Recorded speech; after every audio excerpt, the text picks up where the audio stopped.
మంది గుండెల్లో ధైర్యమనే జెండా నాటి అండగా నేనున్నాను అని చెప్పేవాడే సైనికుడు.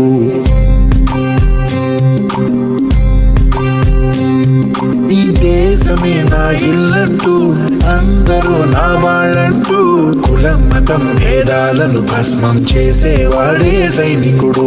చెడు జరగని పగ పెరగని బెదరని గని సైనికుడు, అగు పెరుగని రక్షణ బలి చెదరని ముని సైనికుడు. మన ఆయుధాలు ఎన్నెదురైనా ప్రాణాన్ని ఎదురు పంపేవాడు